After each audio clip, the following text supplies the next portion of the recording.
What's going on, my YouTube Pokemon fans? It's Token back with a brand new Showdown live. Today I have a brand spanking new team I want to bring to you all that we can test a little bit here on Showdown, and then I've tested it already myself. But I'll do a little bit of showcasing the team a little bit for you guys so you get a feel for how it's used, and then we're going to hop onto the Battle Spot ladder in a brand new week of some Battle Spot laddering. So thank you guys for tuning in into today's Showdown Live. If you do end up enjoying the video, please smash the like button for me as it goes so far with supporting the channel, as well as subscribe to the channel if you are new for more competitive Pokemon action. However, your support is greatly appreciated either way.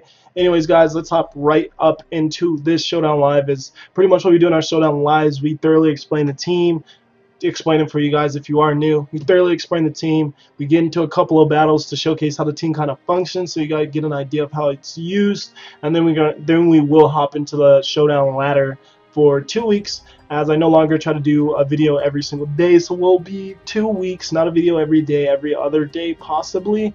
Honestly, probably 3 times during the week.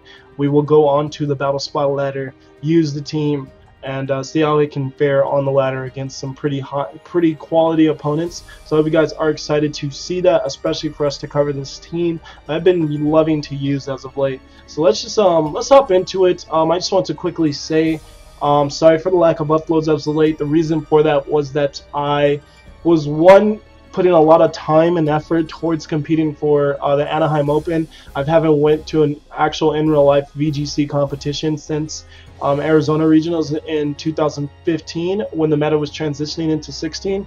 That is the last time I went to a live in real life VGC event. I was extremely excited to be at the Anaheim Open, but not only just that, also just excited to be able to spectate Worlds. It was just a huge thing that I was doing, and I put a lot of effort, time, and focus on just making sure everything was right for that. And all things considered, I didn't even do that well, so it's a little unfortunate that in that retrospect. But I did get frozen in half of my battles, so I guess I have something to explain. But overall, though, I was playing too safe for most of my games. The one game I didn't play safe in, it was the wrong play to make. So it's just funny how Pokemon works out sometimes. But yeah, I got frozen and I played 6 battles. I dropped at 3-3 because once you have 3 losses, you can no longer top cut the event. So and I was just frustrated because of the fact that I had gotten frozen in 3 of my games, and the last game I got frozen in, it was actually the most crucial turn of the game. I was setting up Trickle and Porygon 2, and Porygon got frozen with Blizzard that turn, and that was game.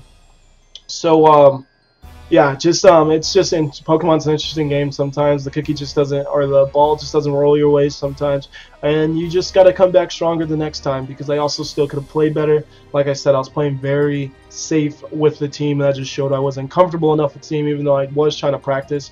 I just felt like I just kept switching around and not feeling comfortable with any team for too long. And I feel like Pokemon's more of not trying to feel like you have the most perfect team, but just feeling like you have a team you're comfortable with using. And that was probably the biggest issue for me, is that I just didn't practice enough with the team that I ended up finally bringing, that I did feel the most comfortable with.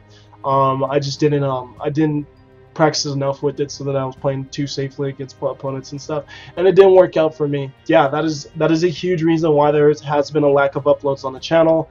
And then to add on to that, then there was the league format stuff that was going on, where there was just a lack of just it was just hard to get people to schedule battles and everything at the latter part of the end of the IBL. So then I was dealing with that, because I did have my round 1 playoff bye. So everyone else just having scheduling issues obviously upheld me from being able to battle. So that was the reasoning there.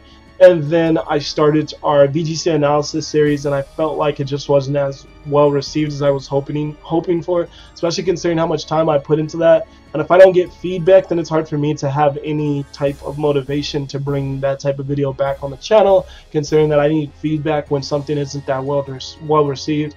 Constructive criticism, just something so I know what I can better improve on to make it more appealing, because right now I'm just kind of in the blue of what I kind of have an idea of, like the thumbnail could have been more appealing and stuff like that, but I really need a viewer's standpoint of, rather than just my creator standpoint or perspective on what exactly was wrong with that video and why it didn't get more views. However, though, guys, that's all on my end. That's my own baggage. So just wanted to explain why there hadn't been a video in a while, because of the fact, yeah, with the analysis thing, because of the fact that I just don't know what was wrong. It's hard to have the motivation to bring that back. So I'm just kind of evaluating things as of right now. But I will hopefully be able to bring that back for you guys at a soon period. I guess I'll just try it again and see if it's better received next time. If it's not, then I'm wiping the series and I'll just try something different. Anyways, those guys, let's hop into this team that we have right here. And as you guys can see, we have a team for you all that is going to consist of Tapu Koko, Kartana, Garchomp, Arcanine, Araquanid, and Porygon 2. And the Tapu Koko you can see on your screen is a really bulky one. It's going to be rocking out with an Assault Vest and a move pool of Sky Drop, Volt Switch, Dazzling Gleam, and Nature's Madness. This is not meant to be like an extremely offensive Tapu Koko. It's mainly meant to go for Nature's Madness on things that can't really hit hard, like Arcanine, Tapu Bulu, things like that, and mainly meant to go for Sky Drops and to allow other Pokemon to start setting up on this team. So it's more of a supportive Tapu Koko, and also to Volt Switch out so that it can get a little chip damage and then get into something that has a better matchup, like things like Arcanine and Porygon 2 might have a better matchup against some of these scary, bulkier Pokemon.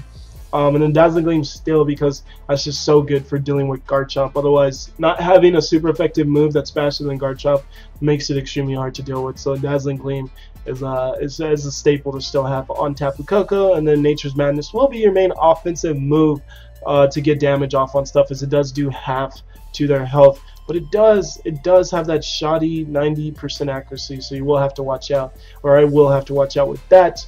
The EV spread is going to be 92 in HP, 92 in defense, 20 in special attack, 52 in special defense, and then 252 in speed with a timid nature, so that we still speed tie with other Kokos.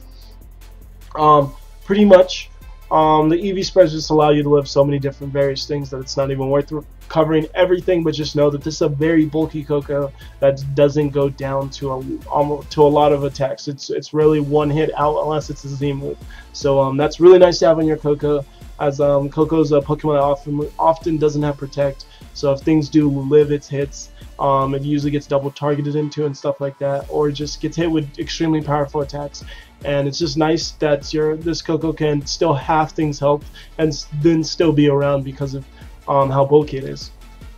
So one of the Pokemon that Koko is definitely here to support is this Focus Sash Beast Boost in Kartana that is going to have a move pool of D-Tech, Leaf Blade, Swords Dance, and Sacred Sword. Pretty much you want to Sky Drop like Arcanine's and then go for Swords Dance, and then you protect Kartana, and then you go for Nature's Madness and Sacred Sword, and you knock out Arcanine, and now you have a +2 Kartana that still has its Sash if it hadn't been attacked into in that time frame.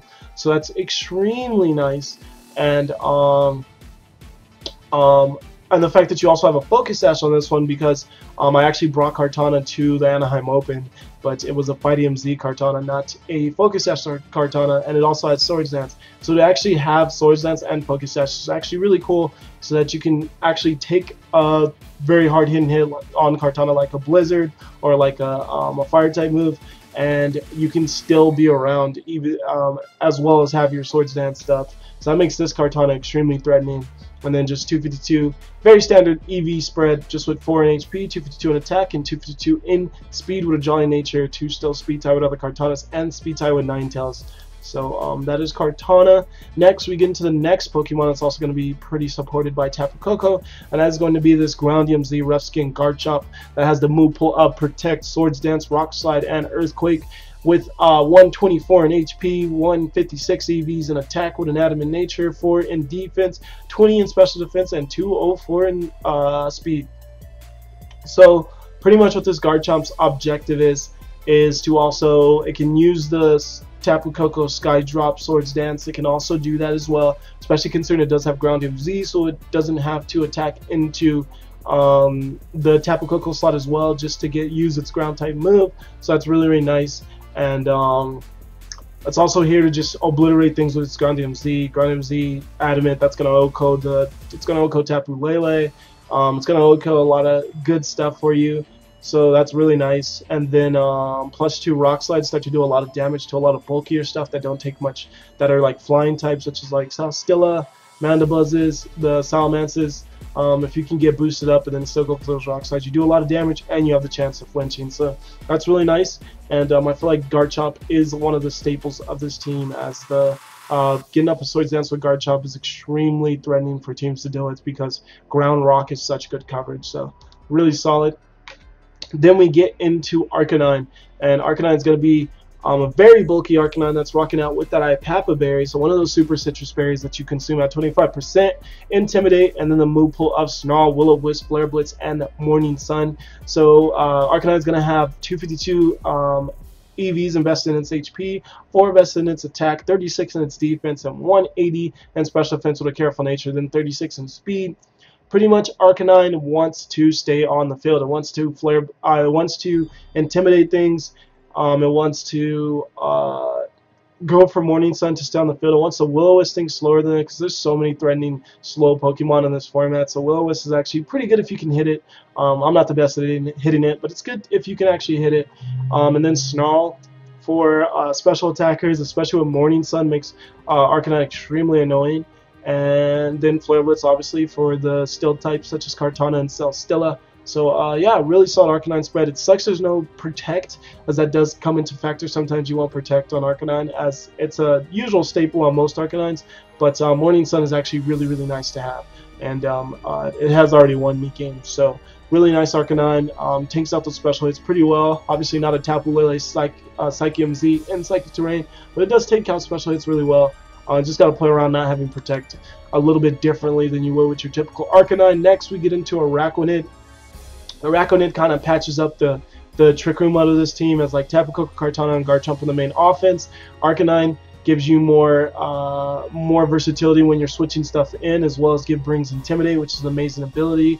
And it kind of just patches up some of the Steel-type pulls of Steel-type Pokemon that might be hard to deal with, such as Kartana and stuff like that. Then Araquanid comes in to help shore up the Trick Room matchup, as the Trick Room matchup's looking kind of poor with those first 4. But Araquanid's a super solid, slow, hard hitter. Like, hits so freaking hard. Really, really nice. It's going to be rocking out with that Wiki Berry and the ability Water Bubble, which disallows it to be burned, which is extremely nice. And then the move pull up Protect, Liquidation, Bug Bite, and Wide Guard. And then a very standard EV spread of just 252 in HP, 252 in attack, with 8 Adamant Nature and 4 in special defense.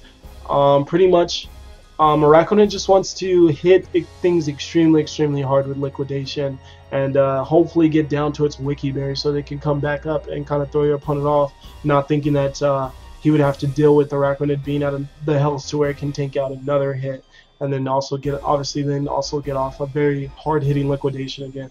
So mainly meant to show up the Trick Room matchup, but also just a very solid Pokemon to have on the team with that very powerful Liquidation. Arcanine does not enjoy taking on this Pokemon, even if it is at -1, considering how hard Liquidation does hit.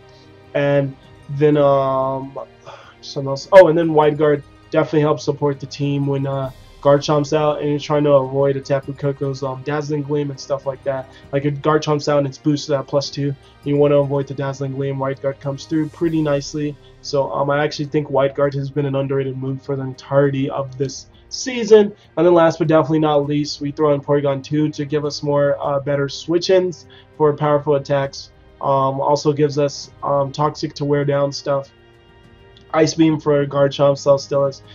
Ice Beam is just really, really solid staple on Porygon 2, especially if it gets a special attack raise. Then Recover so you can stay alive, and Trick Room so that if you need to go to Trick Room mode with Araquanid, you definitely can.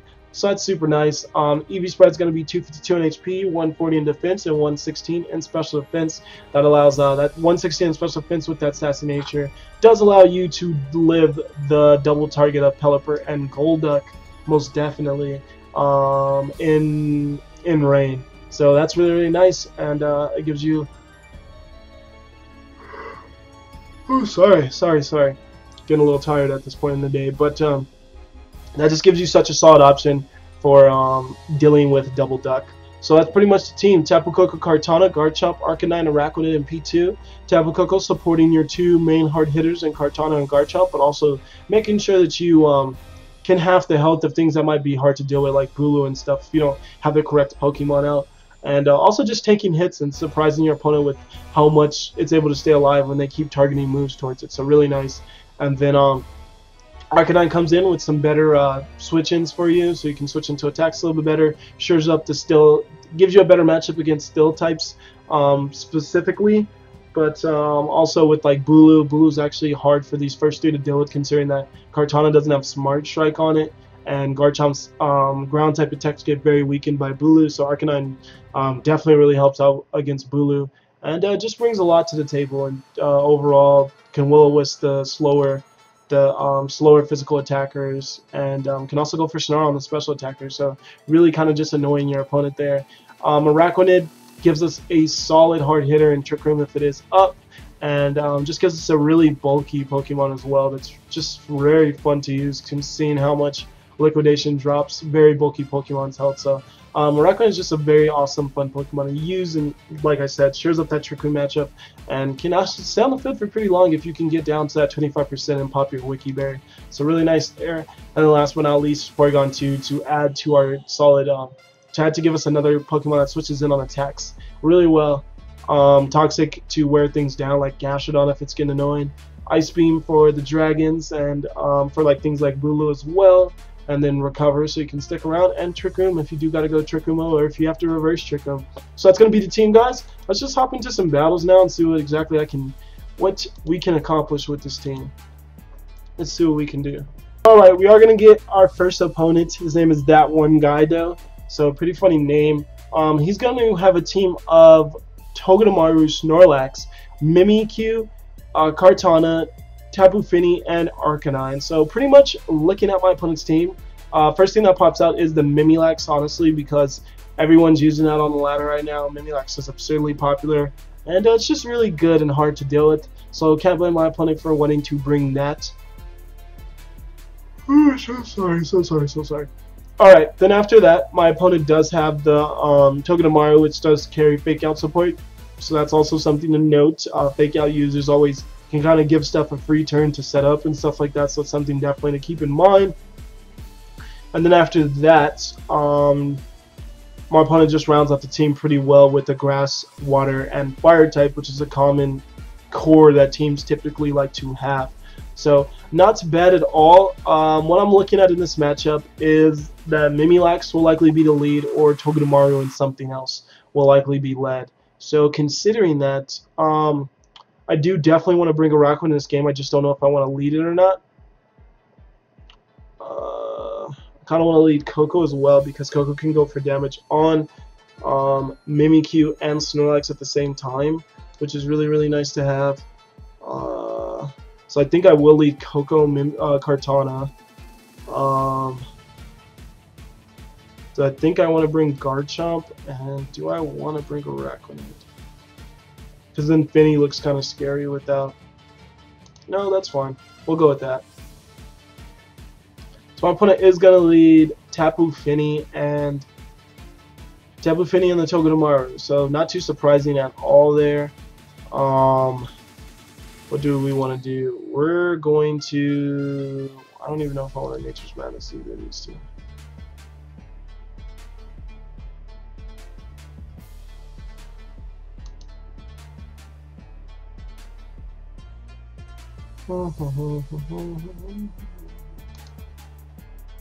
Kartana's just gonna get faked out, so I'm gonna stop it.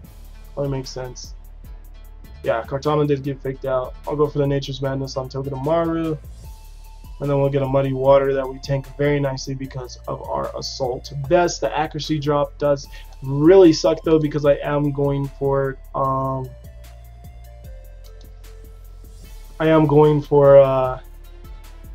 Nature's Madnesses, so accuracy drop is a huge no. Here though, I don't think Togedemaru stays in, so I'm actually just gonna Swords Dance, and I think Finny like protects. It might just go for damage, but okay, my opponent just leaves both in. To my surprise, most definitely. Ooh, okay, that's a good play. That's a good play. I can respect that play. This is gonna require us to do a double switch out, because we can't KO either of these two with what we have. Alright, and now we see the switch out, so that's cool. And no accuracy drop, please, and we get the accuracy drop. Alright, that's fine. That is fine. What we can do here, don't think Swords Dancing is the play, considering that Kartana does put good pressure down on us. Kind of just want to protect and go for a liquidation. Oh, no, cancel. Okay, Okay, I didn't cancel that attack, and it actually ends up working out as I protected and went for a liquidation into the Finny slot. So that's actually going to work out unless the Bloom Doom went into slot. Oh, it did. Yeah. Oh, and it crits. Ah, and it crits. All right. All right, all right, all right. All right, I think we lost because of that crit. So I actually don't think that took us out.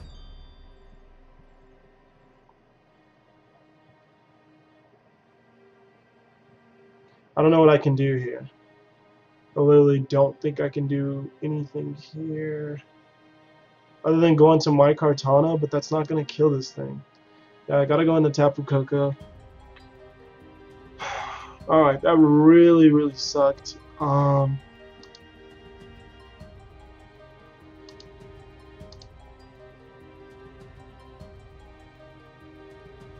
So thankfully that extreme speed did not kill us, but I do think a Leaf Blade or anything is going to kill us now that this Kartana's at +2. My play though is just to Earthquake and Sky Drop this thing down. I really don't have any other play that I can actually make. I just gotta, oh no, and then he even went for Helping Hand. Alright, he definitely kills us. Yeah, it's definitely game. That is going to be game because we got screwed by a crit. So I'm going to hop on up out of this one and hope that I don't misclick and hope that we don't get crit this next time. That was a very crucial crit on this Kartana. I didn't bring Arcanine, and that is like easily our best way of dealing with opposing Kartana. So I really needed Kartana to not get a +1 boost. So the fact that it was able to get one was very troublesome, and it really put us on the back end right away. And it made the plays for my opponent very simple after that. However, though, we do get a new opponent. Their team is going to consist of Tapu Fini, Alola Ninetales, Whimsicott, Garchomp, Kartana, and Tapu Koko. So looking at my opponent's team, they can lead Tapu Koko and Kartana, which would make a lot of sense, or Koko and Garchomp, which would also make a lot of sense. I think I'm going to lead P2 to combat that. I don't see any taunters other than Whimsicott, and Whimsicott leading is fine. It's perfectly fine. Yeah, I'm going to lead P2 Garchomp because Garchomp baits a Ice-type move from Ninetales if it does lead. Kind of baits it into going for that instead of going for Aurora Veil. And that can force us to just switch an Araquanid and get a Trick Room up, which would be really nice. And then in the back, though, what do I bring in the back? I think Kartana. Or maybe not. That's a tricky one. I'm gonna go Kartana. This might screw us. We'll see what happens. We'll go Kartana because it actually puts pressure on Finny. And I was pretty afraid of this exact lead.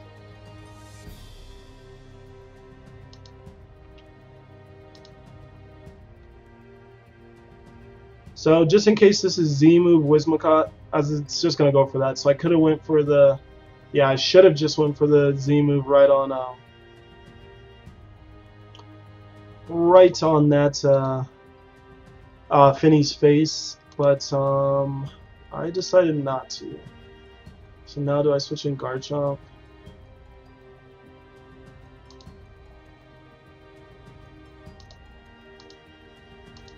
I don't know, we'll see what my opponent does this turn. So Finny's gonna switch out into Koko. Big tears, ooh, okay. At least you're not Electrum or like Nature Power and just went for the Electrum Z on me. That's what it sucked. That's most certainly what it sucked. Here I literally just do this and I do this. I maybe shouldn't have taken out a Araquanid. That might have been too obvious. Nope, opponent still went for it because this isn't the highest of ladder. Oh, we get a freeze though. That really sucks for my opponents. Now I just go for an Ice Beam into the Whimsicott slot and I protect just in case. Oh no, there's no chance. There's no chance that it has I don't think it has Moonblast or anything. I think it's a full support Whimsicott because I feel like I would have went for it early on. Spinny comes back in, and is this taunt? Fine. Perfectly fine. I'm not going for Trick Room. I'm going for Swords Dance, and I am going for an Ice Beam. So you get rid of Whimsicott, which is extremely nice. Now we can go for the Tectonic Rage into the Finny slot, and I do think this is our game to win. The freeze really does suck because my opponent likely stayed in there without the freeze, but that made it really simple for me. So it's just Pokemon for you. The crit made it simple for my opponent last time, and the freeze made it simple for me. So I go for a Tectonic Rage on the Finny just to make sure it dies, because I don't want to go for the spread Earthquake and it not die. Sorry that it's acting a little botchy. I don't know why that's happening, but it's happening. My opponent's Garchomp comes in, and that should not be able to... As my opponent is just going to forfeit, because I wouldn't have been able to take out my Garchomp. I mean, yeah. I wouldn't have been able to take out my P2. I would have just protected Garchomp and went for Ice Beam so I didn't attack into my own P2. Dang, this is really low ladder. My apologies for that. This is really low ladder. But anyways, it's just to give you guys a gist of the team either way. It's not really to like flaunt the team or anything of any sort. It's just to kind of show you how the team functions. But yeah, my P2 would have been able to take a Tectonic Rage if that's what he so choose to go for, and then I would have knocked the Garchomp out with an Ice Beam, and then obviously Coco couldn't OHKO our Garchomp unless it was Fairy MZ, which I don't believe it was. So the Ice Beam, the freeze actually really sucked though, so this is going to be our last game. I just want one game where we don't get like a freeze or any of that Haxy type stuff. Our opponent this time is actually going to have a team consisting of Golduck, Pelipper, Tapu Bulu, Alolan Muck, Tapu Koko, and Porygon 2. So what I want to do here is definitely lead Koko because of the Assault Vest and the general bulk it has in Vest. It can definitely live a Water MZ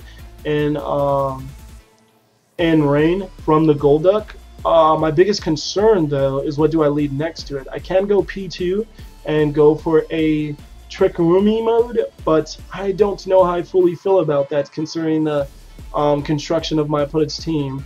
I do think I bring P2. I just don't know if I go for it, if I lead it. I think I'm going to lead Kartana just because it has Sash, and I'm going to bring P2 and Araquanid in the back. Because Garchomp, even though it does threaten the Koko and the Muck, it is heavily threatened by P2, and even more so threatened when grassy terrain is a thing.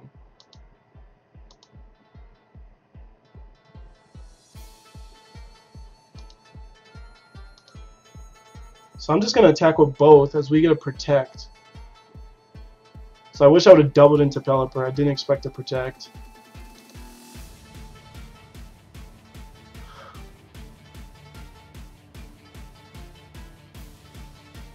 Didn't expect to Protect. What do we get? We get a Tailwind. Alright, that's fine. Because now I live the double target and I just Trick Room.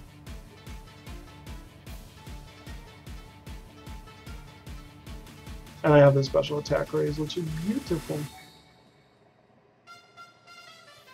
And because of the Tailwind, now our Trick Room is going to be that much better because even my opponent's slow Pokemon are going to be fast.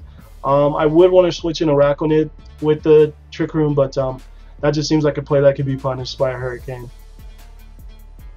So we do see the Waterium Z probably into Porygon 2. We do see it go into Porygon 2. We should be able to live another attack. Oh, my opponent went for the Hurricane. He actually didn't take that as well as I expected, though.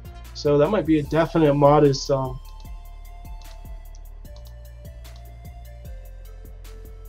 Tapu Bulu does come in. I should have just went into Araquanid.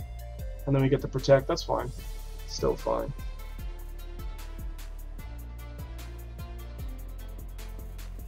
Still does good damage, honestly.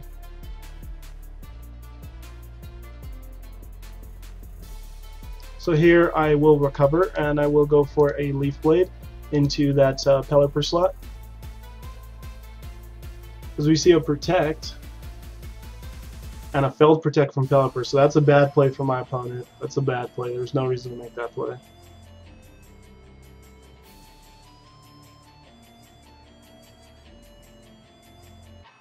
So Golduck definitely can't come in here because it's going to be too fast again, and it does come in. Alright, I don't understand what you're doing here. Because I'm going to have Trick Room for the next 2 turns, and I don't see you. Maybe.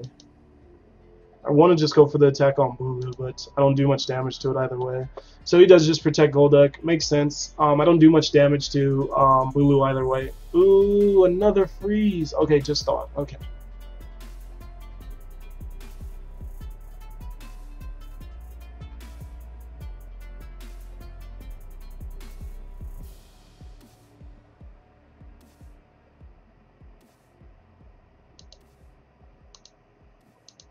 So Trick Room's still up. I'm actually faster than the Golduck now since there's not rain. That goes for Scald. Can we not get burned? Can we not get burned? We don't get burned. Beautiful. So that's going to give us another boost. And what is my opponent's last? It is going to be Tapu Koko, so that's actually really good for my opponent. We're going to Trick Room though, and we are going to Detect. Trick Room and Detect. My opponent should double into the Porygon slot, as I do just go for Dazzling Gleam now. I think it's a little bit more damage off on my P2. Oh, no. Oh, crap. Okay, that killed. Perfect. Because we had special attackers, that killed. And that's going to be game, so not bad. He did thaw right away, so I didn't feel bad about it. But, yeah, still kind of a lower ladder game. Let's see what we're doing on time. We're at 31:29, so I think this is a perfect time to end the Showdown Live. So thank you guys for tuning in into today's Showdown Live. Hope you guys like this team. I will be bringing it onto the Battle Spot ladder for you guys for the longevity of this week that we are underway into. I did just start my new schedule at work though, so bear with me if anything does happen to where I'm like way too exhausted or something, because I did just have a week off of working because I transitioned from my last job to this new job, and this job didn't start until the 28th of August, and I left my last job 2 weeks prior to that. But thank you guys so much for tuning in and for supporting the channel in today's video. I'll see you guys once we are on the Battle Spot ladder with this team. Let me know if what you guys think of the team, what's your favorite mod on the team. If you guys want to try out the team yourself, completely feel free. It's for you guys. So thank you guys for tuning in. See you in the next one. Peace.